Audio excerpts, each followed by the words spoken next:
पहले तो आप लोगों को धन्यवाद कि आप हमारे लोगों के बीच में, नंगले और भनवाड़े के बीच में पत्रकार है, उनका धन्यवाद करता हूँ। और सबसे ज़्यादा मुझे नंगला भनवाड़ा जो ये 9 गांव आते हैं हमारे लिए, इनका सबसे भरपूर प्यार मुझे मिल रहा है जी। और हमारा अपना जो टारगेट है इस जनता के लिए, यहाँ हमारे लोग एक शिक्षित से बहुत पीछे है। यहाँ अब तक कोई इंटर कॉलेज और ITI कॉलेज, डिग्री कॉलेज यहाँ पर नहीं है।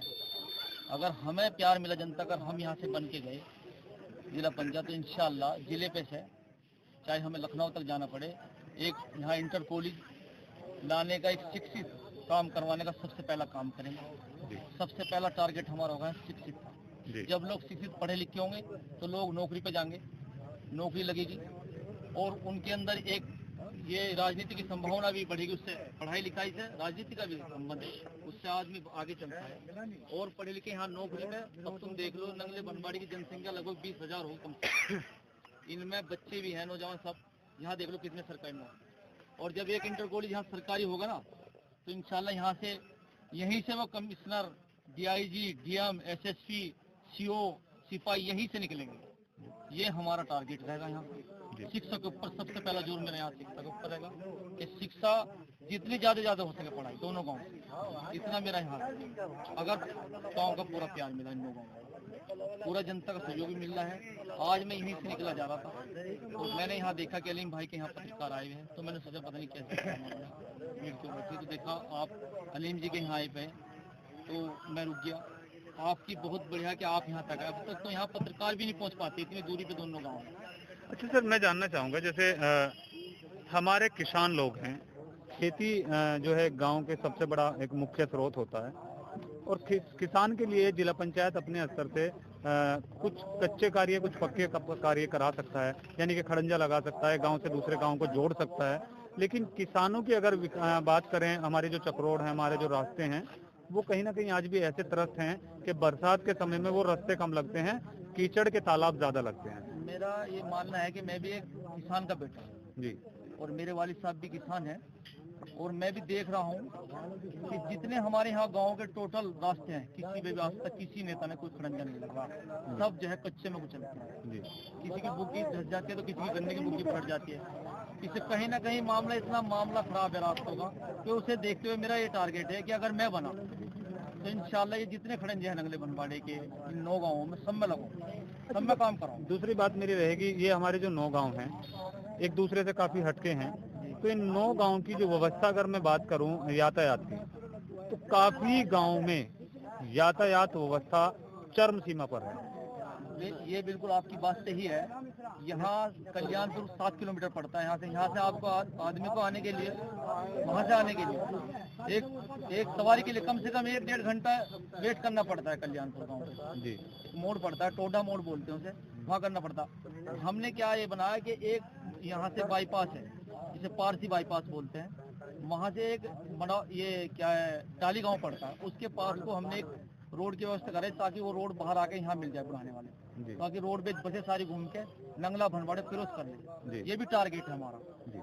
ये हम चाहते हैं कि किसी पद तक आए और वहाँ जीत के जाए तो उनके सामने रखें अपना। और हमने MP साहब के भी रखा है अपने यहाँ, वहाँ भी रख दिया, हरेंद्र मलिक जी के यहाँ भी रखा है, जो सांसद हमारे यहाँ के उन्होंने भी हमें आश्वासन दिया है कि इसे कराएंगे, देखेंगे।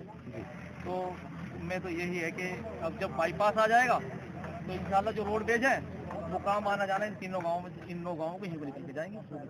तो इस वक्त हम लोग अलीम जी के आवास पर मौजूद हैं, और अलीम जी के आवास पे ही हमारे जो जिला पंचायत वार्ड नंबर 25 के प्रत्याशी हैं अनीस जी, वो हमारे साथ जुड़ गए हैं। लेकिन हम लोग अपनी संतुष्टि के लिए अलीम जी से जानना चाहेंगे, क्या अलीम जी जो वार्ड नंबर 25 के इस वक्त प्रत्याशी आपके यहाँ पर मौजूद हैं, तो वो सही कैंडिडेट हैं? तो इंशाल्लाह अनीस भाई बढ़िया कैंडिडेट है, हमारा भाई है।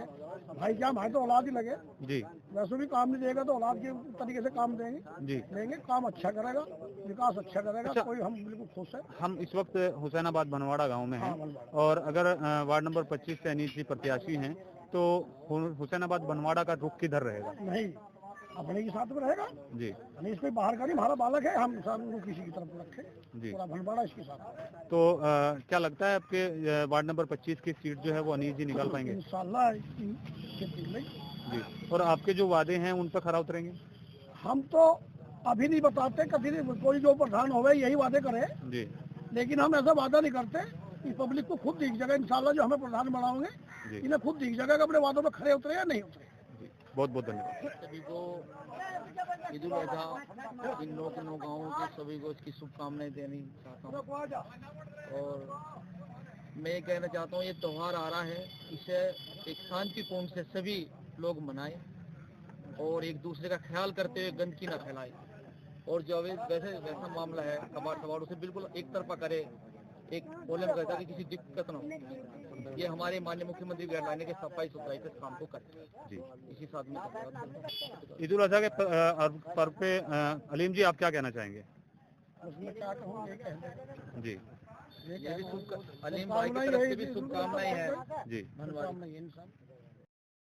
Prem hospital and modular test tube baby centre पिछले 30 वर्षों से निरंतर आपकी सेवा करते हुए अब और भी बेहतर रूप में बिजली बम्बा बाईपास पे भी state of the art infrastructure, 24 घंटे इमरजेंसी एवं ICU, gynaecology, obstetrics, laparoscopic surgery, laser surgery, cosmetic surgery, infertility, paediatrics, NICU, trauma आदि एडवांस्ड सुविधाओं के साथ कैशलेस सुविधा उपलब्ध है। Prem hospital, inspiring healing, empowering lives, near Shoprex mall, बिजली बम्बा बाईपास, मेरठ।